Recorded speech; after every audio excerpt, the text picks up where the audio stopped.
Team Canada showed out early. It looked like a blowout. Finland provided a last-minute scare, but Canada eventually advances to the final of the Four Nations face-off.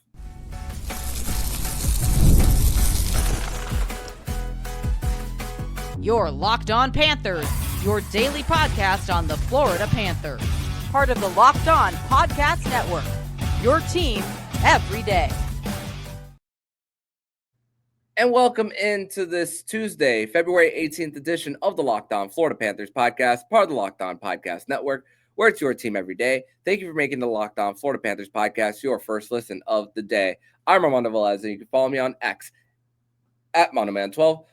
Follow the show account on X and Instagram at LO_FLA Panthers and on Blue Sky at LOFLA Panthers. You can follow the podcast anywhere you listen to podcasts and on YouTube. If you're on the YouTube channel, make sure to press that like button and subscribe so you get the podcast once it goes live. Today's episode is brought to you by FanDuel. Right now, new customers can get $150 in bonus bets if your first $5 bet wins. You can do that all on FanDuel. So we have our final. It is set. The United States versus Canada on Thursday night. Canada comes out with a 5-3 win over Team Finland after scoring the first 4 goals. The Team Finland scores 3 in the third period, including 2 with the empty net. And then Sidney Crosby ices the game to get to a 5-3 win. And Sam Reinhart with 3 assists on the night. And Team Sweden, although they were eliminated in the nightcap, they got themselves a 2-1 win over the United States. So now every team in the Four Nations face-off got a win for this round-robin tournament. And here to break down the last day of the round-robin tournament and then also discuss as we set up USA versus Canada, he is the host of Locked On Syracuse, South Florida native and Panthers fan, Jackson Holzer. Jackson, we've come a long way since making our original predictions for the Four Nations, discussing the official rosters, and now 2 teams are left here, my friend. Yeah, and it's the 2 teams I think we expected, right? I mean, it's the United States and Canada, round 2 in Boston. I can't wait. It's going to be awesome on Thursday. I'm excited, and we'll definitely discuss more of that part in segment number 3 for the show. But let's focus here in the first segment talking about the Canada versus Finland, the matinee matchup for this one, where 2 goals in 45 seconds for the Canadians, and one big thing that John Cooper did was keep Braden Point on that top line for him. And look what happens with the Canadians, with Connor McDavid going on the rush and then Braden Point getting it on the rebound, and then later on a bad turnover by Rope Hintz, doesn't even see Connor McDavid coming, and then Lankinen a little bit too much to his left for the open net to get it on the far side for him. So it's just when you shoot yourself in the foot, Jackson, and especially because there's not a lot of offensive firepower for the Finns, and with how thin their blue line is, that basically was the game in just those 45 seconds, and then Finland using the timeout after. Well, I think Finland's offensive firepower is fine. I think it's their defense that was banged up before the tournament even started. I think that's really what the issue was. And I actually was texting with a few of my friends before the Canada-Finland game, and they were saying to me, I don't see a scenario where Finland wins this game. And I actually told them, I was like, I think Finland can win. I think they can if they play a smart, disciplined game, and they can do that. They have all-world players as well. In fact, if you look at the top of the rosters for each and every roster, there's really not much of a separation between all 4 of these teams, right? It's the back end for Finland that you look at and you're saying, yeah, that's a weakness right there. But if you play a smart, disciplined game and you get decent goaltending, they can beat Canada. Yeah. And that first goal, Rupe Hintz with that turnover to Connor McDavid, just throwing it to the middle of nowhere, which is not a good idea if you're doing it blindly, because you passed it to Connor McDavid, who does a loop around the left circle and then takes a shot. And it was a great shot, but I mean, created a screen. You would like a save there. So the two things that I said Finland needed to do to win this game: you need to play disciplined and you need good goaltending. That goal was just bad discipline, bad goaltending, and lo and behold, I just threw up my arms in the air. I was like, well, all right, Finland, you can't be spotting goals to Canada like that, because they are a more talented team, and lo and behold, Canada finds a way to win.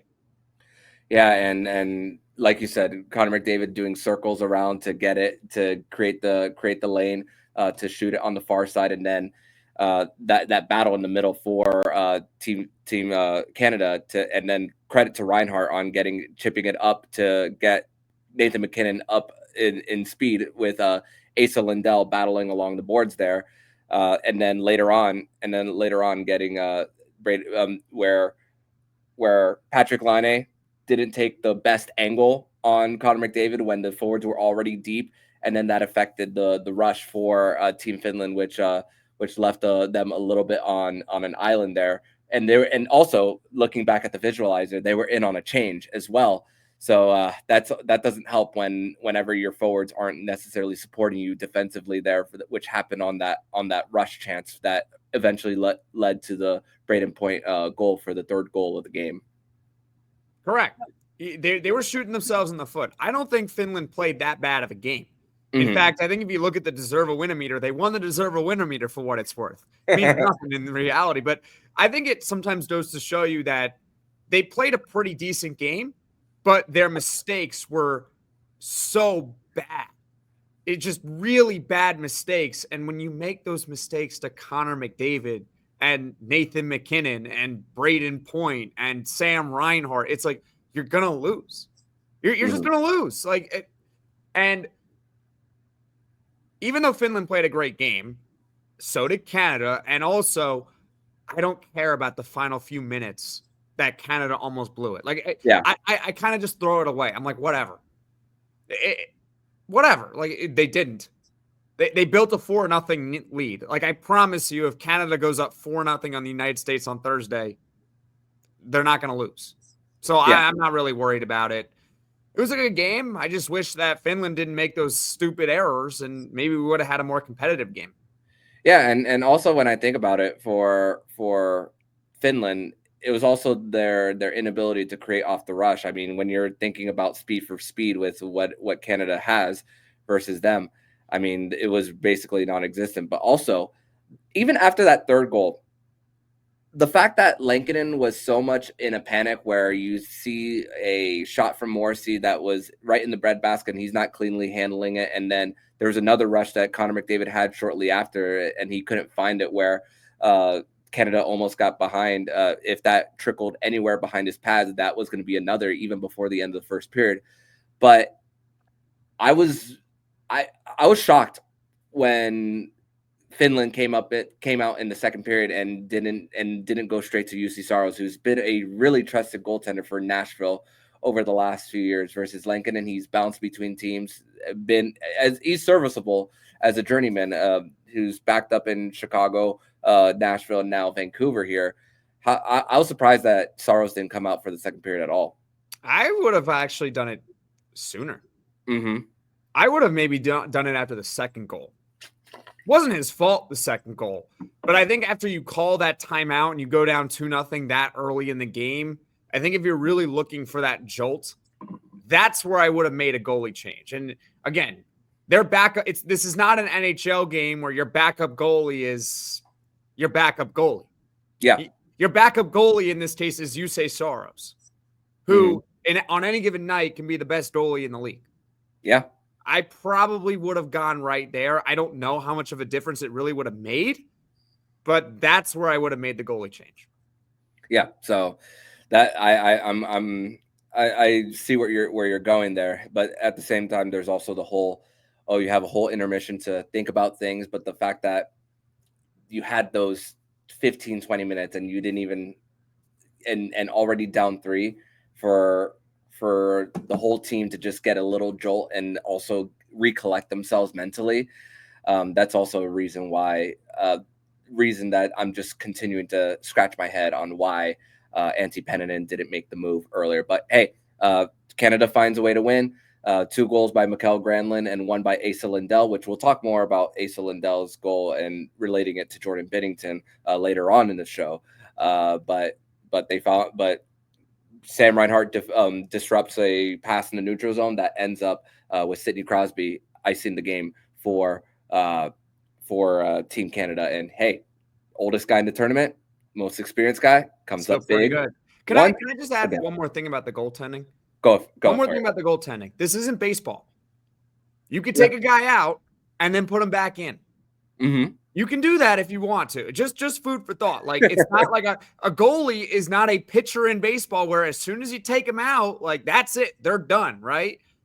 In hockey, you rarely see it, but you could take out a goalie and then put a goalie back in. Like, you could keep doing it every minute if you really wanted to. I don't suggest doing it, but my point is that I would have done it after 2-0 because worst case, well, just go back to Kevin Lankinen in that. Mm-hmm. I feel that. And yeah, that you think with the timeout as well, that it could have just calmed everything down and just say, okay, we'll do it now. But hey, didn't end up doing it. But we're going to transition over to segment number 2, where we're going to discuss the USA versus Sweden game. Not necessarily breaking down the game, but a lot happened for USA versus Sweden in the nightcap. We're going to discuss that more next here on the Locked On Florida Panthers podcast. Today's episode is brought to you by SelectQuote. And in sports, having a winning strategy is everything. It's how the best teams make it to the Super Bowl, the World Series, and the Olympics. The same goes for life. Having a strategy like life insurance from SelectQuote can protect your family legacy and keep your family's future secure. And SelectQuote makes it easy to find the perfect life insurance policy. As one of America's leading insurance brokers with nearly 40 years of experience, they helped over 200 million customers find $700 billion in coverage since 1985. What sets SelectQuote apart is their personal touch. Unlike the other brokers that offer one-size-fits-all policies, their licensed agent tailor coverage to fit your unique needs. Get the right life insurance for you for less at selectquote.com/LockedOnNHL.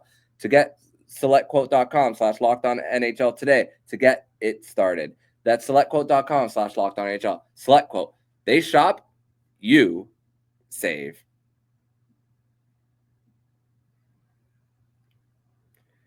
Segment 2 here on this Tuesday, February 18th edition of the Locked On Florida Panthers podcast. Thank you once again for making Locked On Florida Panthers podcast your first listen of the day here on a Tuesday, where the Team Canada advances and Sweden gets a regulation win over the United States in the nightcap. So we'll discuss the lineup for Team USA, which the Team USA already started this game with 11 forwards, resting Auston Matthews due to an upper body injury. Charlie McAvoy didn't play. We knew Matthew Tkachuk wasn't already going to play, which we'll get to Matthew Tkachuk a little bit later on his interview with TNT in segment number 3. But this one for the U.S., I mean, although they lost the game, man, how much they were pushing, how much Jack Eichel was just an absolute menace. Zach Werenski getting around Gustav Forsling for the goal for Chris Kreider, which, hey, Massachusetts native Chris Kreider getting in on the score sheet. So many Boston connections in this lineup, with Noah Hannafin being one of them, Jake Ottinger, another one who gets the start for Team USA. But hey, credit to Team Sweden on getting the win here for them, and it's a little bit of a momentum builder for them as they get a win. But the main story of this, Jackson, is some of the injuries that we saw. Brady Tkachuk was a wrecking ball to start. 2 hits in one shift on Leo Carlson and then Matthias Ekholm, and then there was another one that he had earlier that created the goal for Chris Kreider to begin with. But they lose Brady Tkachuk, which after the game they said it was precautionary. But also Vincent Trocheck on one of the goals right before the end of the first period, which, crazy enough, 3 goals in the first period, none the rest of the way. That second goal right before the end, looks at his hand, goes to the locker room, but he does play the rest of the game.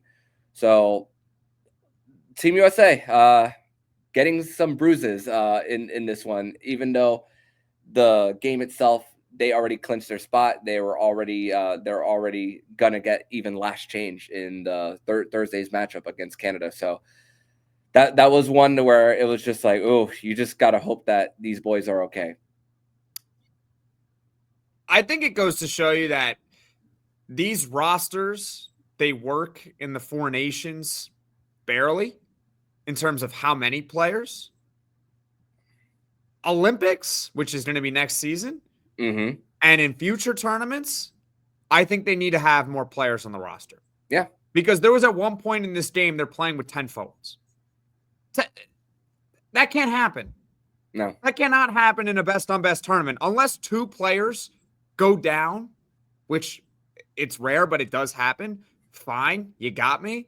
You can't be starting a game with 11 forwards, 6 defensemen. It just can't happen. And as far as the injuries themselves, I mean, I imagine that they're all going to play. Unless it's severe enough to the point where they really can't, and that's bad news. Like, that's like a Shea Theodore type injury that we saw in the very first game of the tournament. But as far as like Auston Matthews and Charlie McAvoy and Brady Tkachuk, Matthew Tkachuk, I think they're going to all be out there. They might not be 100%, but they're definitely going to play. What I am curious, though, is what's the ripple effect going to be? Because I don't know if these guys are 100%. I don't know if they are at all. So are they going to come back? I think they play on Saturday again, the Florida Panthers, specifically relating to Matthew Tkachuk. Is he going to play on Saturday? Like, if he plays in this game on Thursday, is he going to be ready to go? That's the big question. That is the $1 million question. He might play in the game on Thursday. Hopefully, United States wins. Great, cool, awesome. We're the best country in the world in hockey. And then, sorry, I had to put that in there. And then he might be out like 2 to 4 weeks. I don't know. We don't know. That's the point. Yeah, and you think about for best on best, the fact that we've been deprived for 9 years of this. You're thinking that, okay, I could get through this. I can get through this. It's just one game left in this tournament, and then whatever's next is whatever's next when it comes to just dealing with things after the fact. I mean, think about in Auston Matthews' case. He missed how many games? Quite a bit. He missed quite a bit of time. Or like, he even went to Germany to get his injury examined over there. So that's how you know that it was a big deal. And obviously, for if you're trying to tell someone, a competitor like Auston Matthews, to try to sit out a tournament, you're going to hear a no from him. It's just like with Sidney Crosby. What happened going into this tournament? He's missed some time, and then the mentality for someone like Sid is he's owed this for everything he's done for Canada in this sport. I mean, prior to them losing to the United States, 26 straight wins. And to think that there was a 9-year drought in between all of that. I mean, that just goes to show how much it means to them. The fact that, I mean, we did our predictions for the rosters pretty early as well. We did it in November, at least early November, if I'm not mistaken.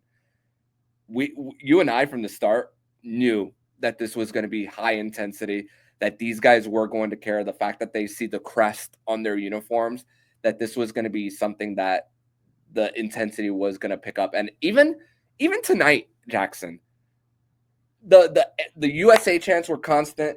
They had the singer for the Boston Bruins games sing the national anthem. I forget his name, but I mean, we've seen so many Florida Panthers, Boston Bruins games that he's familiar at this point. The fact that the crowd was actually really pumped as well. Like the conversation around hockey it's never been like this. It hasn't been like this in quite a long time. We have been clamoring for a best on best tournament where the players actually care. Mm-hmm. And with that, we cannot have it both ways where we can just turn off the injury slider. This is not NHL 25. This is not a video game. These players can get hurt. Yeah. It happens. It sucks. I don't want Matthew Tkachuk to get hurt. I don't want any of them to get hurt. You think I want Sam Reinhart to get hurt? Absolutely not. Yes, it could impact the regular season and it could impact the playoffs. Dare I say, even the Stanley Cup, if your team is fortunate enough to get there. But again, you can't have it both ways. You want a best-on-best tournament. You want NHL players in the Olympics. You want a World Cup of Hockey. You want a Four Nations. You want the players to really care. You want to watch this. Well, this is the side effect. Yeah. They might get hurt. Yeah. And I learned, I kind of prepared myself going into the tournament. Like, you know what? Someone might get hurt. It could happen. And we're just going to all have to deal with it. Suck it up. I'm not going to sit here and complain about it because you know what? We're watching the best hockey we have seen in over a decade. Yeah. Like it's been that long that you can put these games up against Stanley Cup games, and I would sit here and say the quality of play is so much different. These guys, they just don't make a mistake. And when they do make a mistake, it's rare, and then it ends up in the net. Because that's how rare it is. It's one mistake goal. That's how it is. This is the best quality hockey you are going to see in a actually until next year when we see the Olympics. Yeah. And yeah, that is, and we are we're having the privilege of witnessing it right now. And just as once again, this is the appetizer for what's really to come. And you know, with the Olympics, with the IIHF rules, you're not going to see what happened this year with USA and Canada next year. So as far as the between the whistle stuff, enjoy it while it's here. And you know what? Let's continue the conversation. I want that between. Come on, let's have a little looser rules here. I think it's another big win by the NHL. It's like NHL rules. I understand that international hockey is a little different, right? The ice is bigger. I understand, but between the whistle stuff, like, look, come on. Yeah. Come on. But as far as actual fights. We don't need actual fights, but I mean, I've long been a proponent of we really don't need fights in games, but I mean, come on. I mean, let's have a little fun here. Let's email the IIHF, allow fights in allow them.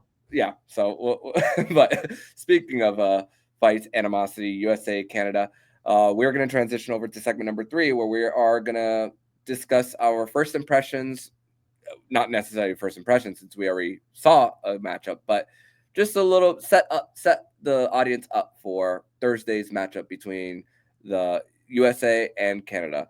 We are going to discuss that more next here on the Locked On Florida Panthers podcast. Today's episode is brought to you by FanDuel.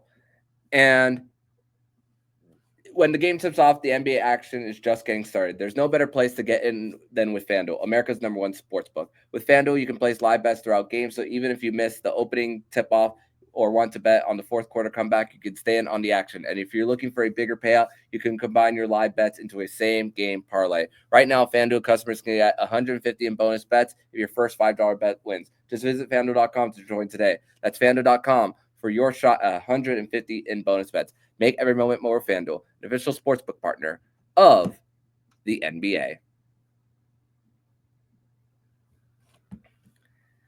Segment 3 here on this Tuesday, February 18th edition of the Locked On Florida Panthers podcast. Thank you once again for making the Locked On Florida Panthers podcast your first listen of the day here on a Tuesday. Here with Jackson Holzer, the host of Locked On Syracuse, South Florida native and Panthers fan, here to discuss everything for the Four Nations tournament.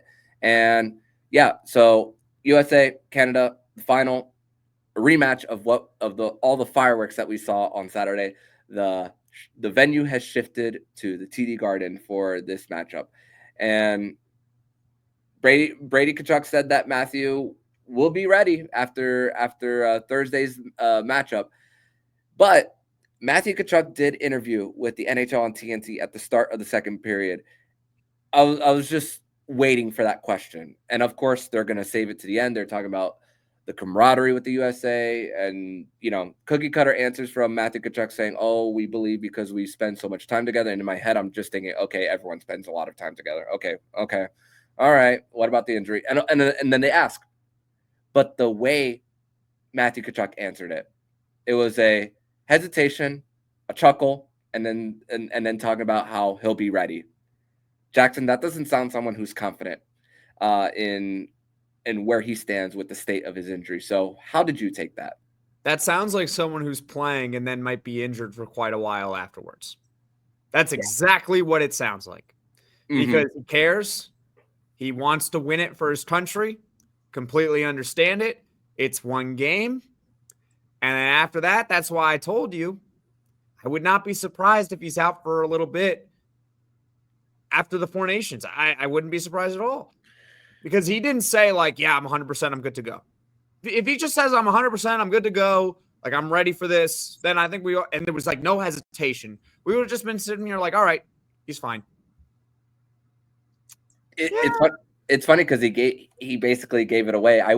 It's funny because usually this is the part where I would wish that he would lie to no, us. I don't mind it. It doesn't make it. I'd rather him say it in the way he said it, because if he lies and he's like, yeah, I'm 100%, I'm ready to go, I'm good to go, I'm going to be great, right? And then he plays in the game, he does well, and then all of a sudden he's out for a few weeks, we're going to sit here and say, well, what happened? Well, I think of it from a gamesmanship standpoint. That's kind of where I see it. So, I get that. They're all battered and bruised. Okay. Fair enough for that. So, but this matchup, the great thing about what's coming for this one is that if this game ends, if we get to end of regulation, it's going to be back to Stanley Cup playoff overtime rules. We're not going to see 3-on-3, and I'm glad that the NHL decided not to put this as deciding it on 3-on-3 or a shootout for a final for an NHL sanctioned event.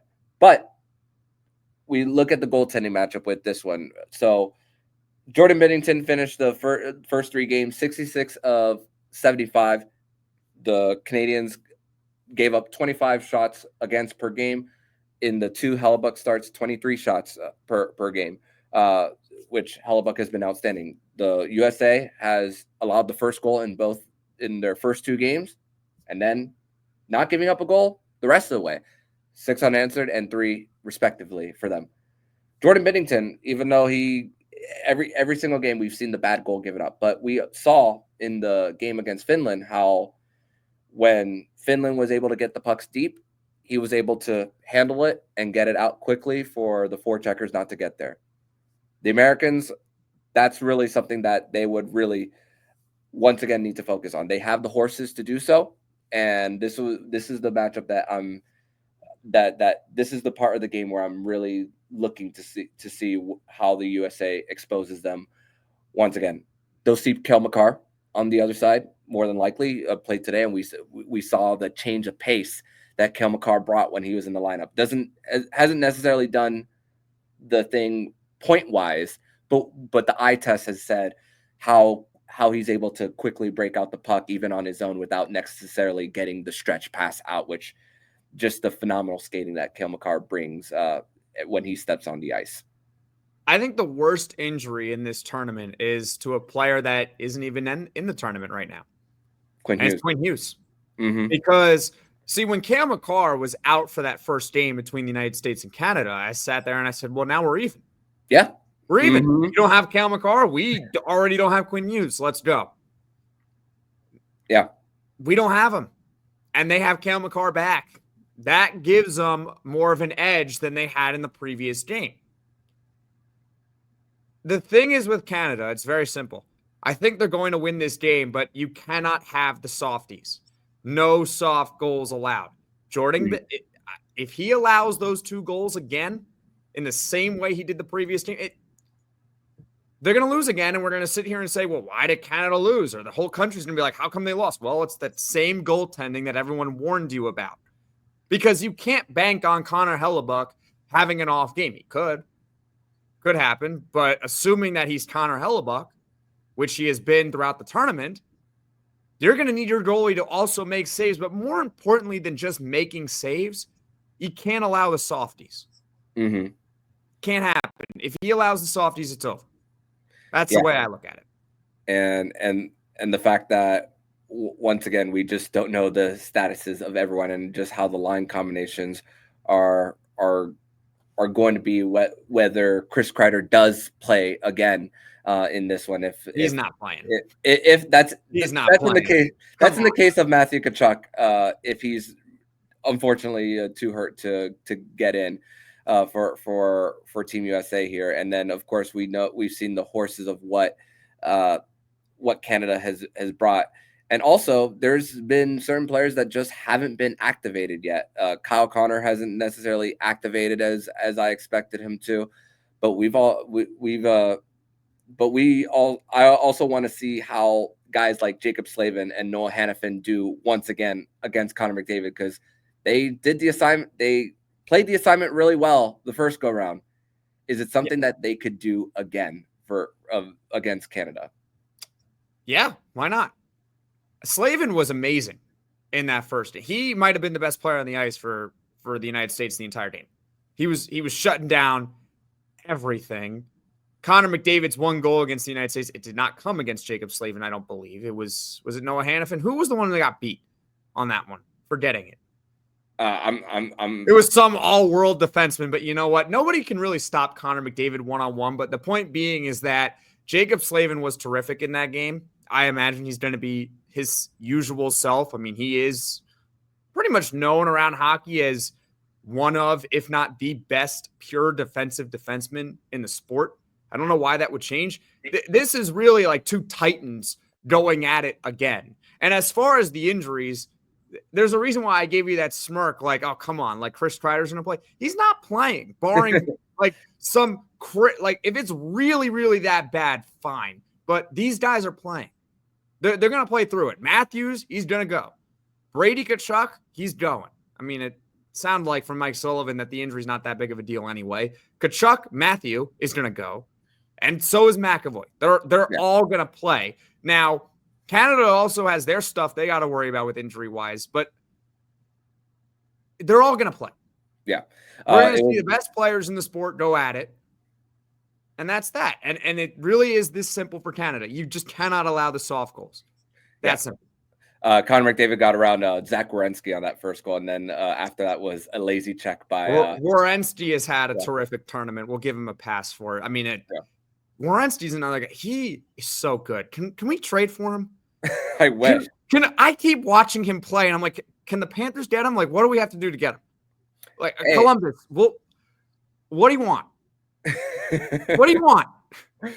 Yeah, so he's just been outstanding. That got a 3 assist night on one of the games in the tournament, and another one. He has 5 throughout the first 3 games of the tournament. It's not even just the points. Yeah. He could have 0 points, and I'm just watching him play. He is incredible. Mm-hmm. He looks like the best skater on the team.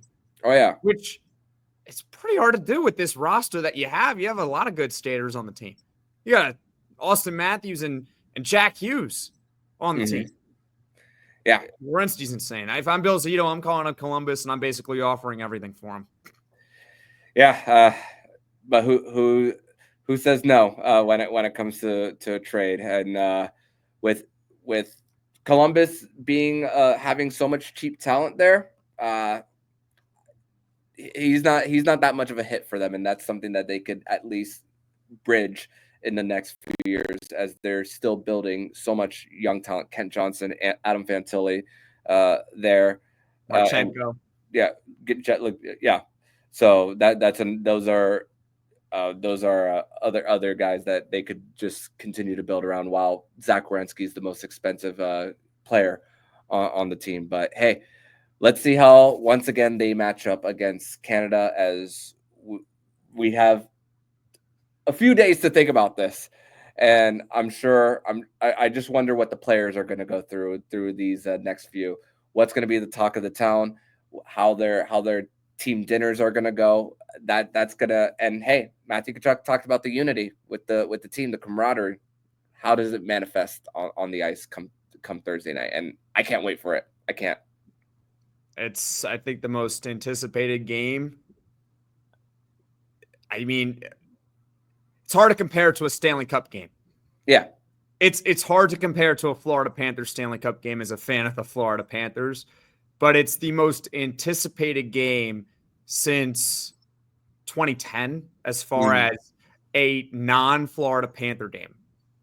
The 2010 gold medal game, U.S. and Canada, I was really jacked up for. I was also only 8 years old at the time of it, but I still remember it to this day. Zach Parise, I believe, tying the game at the end. And then if this game goes to overtime, can we not have Sidney Crosby on the ice? Can we not allow that to happen? I'll be like this if it gets to overtime. I'm going to have like flashbacks the whole time, be like, please no. Like anyone but like no. And let Reinhart have the golden goal. If it's going to be anyone else, have the golden goal. Yeah, and to think that USA also beat Canada in the preliminary round. Yep. So they did. So, and 7 You days can beat later. a team twice. Yeah, you can. Hopefully. We are hoping as Americans, even though we love our Canadian listeners, our Canadian Panther fans here on the Locked On Florida Panthers podcast. But Jackson, I want to thank you so much for joining me on this edition of the show. Thank you once again for joining me, and tell everybody where they can follow you and your work online, my friend. Sure. I am the host of Locked On Syracuse. And so if you happen to be a Syracuse fan who watching it or listening to this podcast, you can follow our Twitter at @LO_Syracuse. And my personal Twitter is at JacksonH_52. Awesome, man. Thank you so much, and see you very soon once again. Thank you, Armando. And if you like what you're hearing, please subscribe to the podcast and be notified every single time the Locked On Florida Panthers podcast jumps into your podcast feed. Don't forget to also subscribe to the other shows on the Locked On NHL Network, including Locked On NHL, Locked On Fantasy Hockey, Flip Livingstone and Steel Roden, and Locked On NHL Prospects. Thank you once again for making the Locked On Florida Panthers podcast your first listen of the day. So I'm Armando Velez with Jackson Holzer, and you've been listening to Locked On Florida Panthers podcast, part of the Locked On Podcast Network. We're your team every day.